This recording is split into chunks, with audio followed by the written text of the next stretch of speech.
Film festival झाला, त्या गावाची लोकसंख्या होती सर 2000. तर तू पुढच्या वर्षी प्लीज इथे नका करू, हे काय फिल्म दाखवायची स्क्रीन नाहीये आणि ही सगळी तुमच्या आमच्या लोक पैशांवर महापालिका चालते, आपण सगळेजण टॅक्स देतोय, तर काय सांस्कृतिक धोरण आहे महापालिकेचं. उपायुक्त साहेब गेलेत, पण मला 2-3 गोष्टी सांगायच्या होत्या. तरी आय थिंक गायकवाड साहेब आहेत. खरं तर आयुक्त जर या कार्यक्रमासाठी असते तर ते अजून संयुक्तिक झालं असतं. सर मी FTI मध्ये शिकलो आणि माझी स्टुडंट फिल्म घेऊन मी पहिल्यांदा माझी फिल्म जगात इटली या देशामध्ये सिलेक्ट झाली.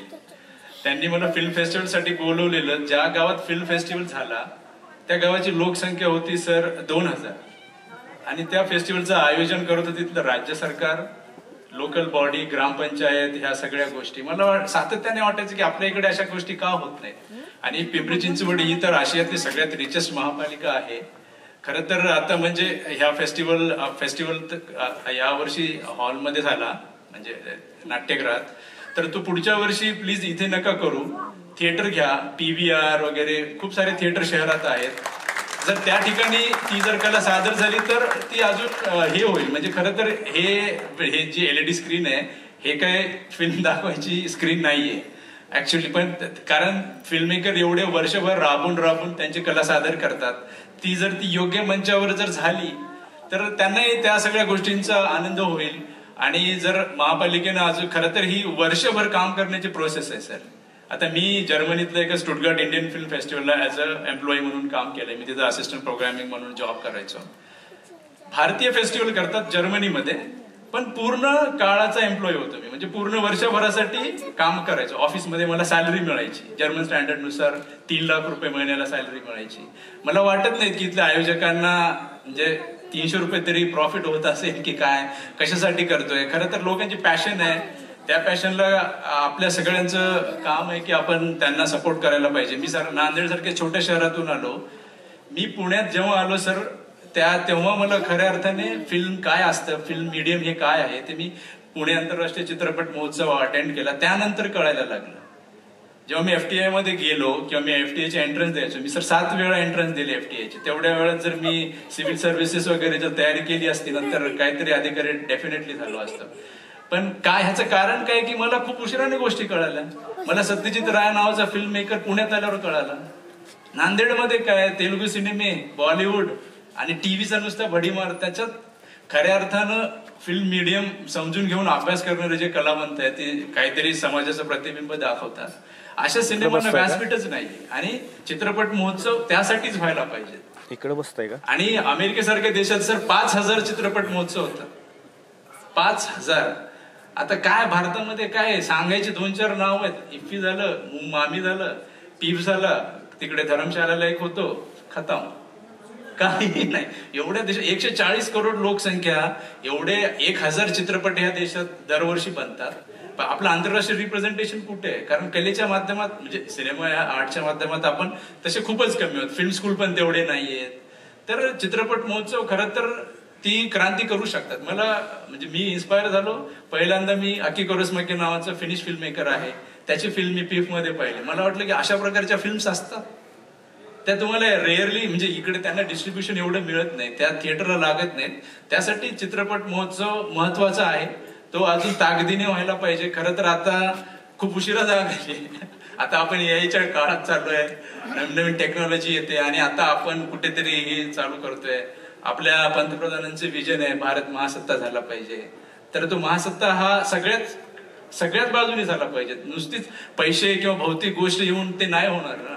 कारण येणाऱ्या पिढीला आपण काय देणार आहोत. एवढं पुण्यासारखं मोठं शहर असून पुण्यात 1-2 म्युझियम काहीच नाही. बर्लिनमध्ये म्हणजे मी होतो, 1000 म्युझियम आहेत त्या शहरात. छोटी मोठी गॅलरीज हे ते असे पकडून. आता ते ह्याचे तर पॅरिस इकॉनॉमिक्स म्युझियमवर चालते. तिथं लुव्रो नावाचं म्युझियम आहे, ते बघायला 1 आठवडा लागतो. आता आपण काय प्रिझर्व करतोय, आपल्या पोरांना काय देणार आहोत. आता सगळी पिढी रील्सवर चालू आहे.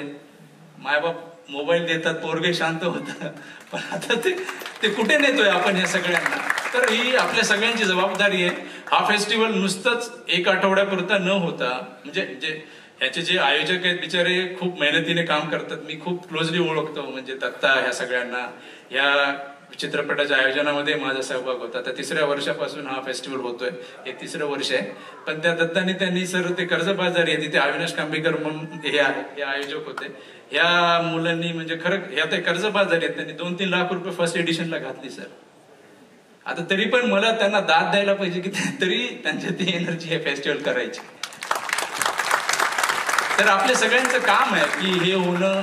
ते जर तेवढं स्ट्रॉंगली झालं तर आता खरंच आयुक्त साहेब पाहिजे होते इथे आता. आणि लोकांनी यायला पाहिजे, लोकांनी बोलायला पाहिजे. लोकही बोलत नाहीत, एवढे शांत म्हणजे काय होतंय, काय चाललंय. आणि ही सगळी तुमच्या आमच्या पैशांवर महापालिका चालते. आपण सगळेजण टॅक्स देतोय. तर आपलं उत्तरदायित्व आहे ना प्रश्न विचारायचं. म्हणजे चिडचिड होते सर की खरंच म्हणजे काय होतंय. आणि एवढं मोठं शहर आहे, 40 लाख लोकसंख्या आहे जवळपास, भव्य दिव्य वाढत चाललंय. पैशाची मला नाही वाटत की महापालिकेत काय कमी आहे. पुढच्या वर्षी सर ह्या फेस्टिवलला 2-1 करोड अनुदान द्या. वर्षभर याच्यातले म्हणजे जे आहेत यांना एक ऑफिस द्या, महापालिकेत द्या, कुठेही द्या, चालवा. वर्षभर एंट्रीज ठेवा. म्हणजे हे लोक काम करतील. कारण कलेच्या क्षेत्रात काम करणं खूप अवघड आहे सर, खूप फ्रस्ट्रेटिंग आहे. काही पैसे नसतात, लोक एवढे स्ट्रगल करतात, कुठेतरी छोटे मोठे रोल मिळतात. तर आता ते आपलं सगळ्यांचं काम आहे की या कलाकारांना पोहोचलं पाहिजे ना. कोविडमध्ये किती हाल झाले सगळ्यांचे. ते जर्मनी इकडे तिकडे अनुदान होते सर. म्हणजे कलावंतांना डायरेक्ट मंथली सॅलरी मिळते. आता आपल्या इथे व्हायला पाहिजे ऍक्च्युली. आता मी मागच्या 3 वर्षापासून जर्मनीत असतो. तर मला सातत्याने वाटतं की काय म्हणजे आपल्या देशात का होत नाही, कोण जबाबदार आहे ह्या सगळ्यांना. तर आता गायकवाड साहेब बसले, दत्ता गुंडे साहेब उद्यापासून किंवा आज संध्याकाळपासून प्रपोजल रेडी करा, साहेबांना द्या, आयुक्त साहेबांकडे. आम्ही सगळे येतो. सुजय आहे, एवढे मोठे मोठे कलावंत आहेत आपले. आपण सगळेजण मिळून ह्या शहरासाठी येणाऱ्या पिढीसाठी करूया आपण. आता आपलं तर म्हणजे झालं अर्ध्यात आले. आता आमचे 40 वर्ष झाले तेव्हा मला आयुष्यातली पहिली फिल्म करायला मिळते सर. म्हणजे किती लेट. युरोपमध्ये तर 40व्या वर्षी लोक काम करणं बंद करतात, म्हणतात की आता निवांत, आता मला लाईफ एक्सप्लोर करायचं. आमचं आता सुरू होतंय. म्हणजे खूप ही स्टेटची जबाबदारी आहे डेफिनेटली. याला आता आयुक्त साहेब पण गेलेत, उपायुक्त. काय सांस्कृतिक धोरण आहे महापालिकेचं. म्हणजे जत्रा करायच्या, म्हणजे पवनाथडी येते होतं, जयंत्या येते होतात, पण त्याच्या व्यतिरिक्त काय लावण्यांचे कार्यक्रम होतात, येते होतात. पण होऊ द्या ना जरा, म्हणजे येऊ द्या सगळ्यांना द्या. आहेत कार्यक्रम करा. दत्ता गुंडे सर प्लीज तुम्ही प्रपोजल सरांना द्या. गायकवाड सर आहेत, अवतार साहेब बसलेत, आपण सगळेजण जाऊ. आयुक्त साहेबांना प्रेझेंटेशन देऊ. सुजय सरांना प्लीज सर वेळ काढा. आपण सगळे जाऊन, कांबेकर आहेत, सगळेजण जाऊन आपण निवेदन देऊ. आणि आपल्याला ह्या शहरासाठी काय करता येईल, येणाऱ्या पिढीसाठी काय करता येईल ते आपण करूया. धन्यवाद. सॉरी.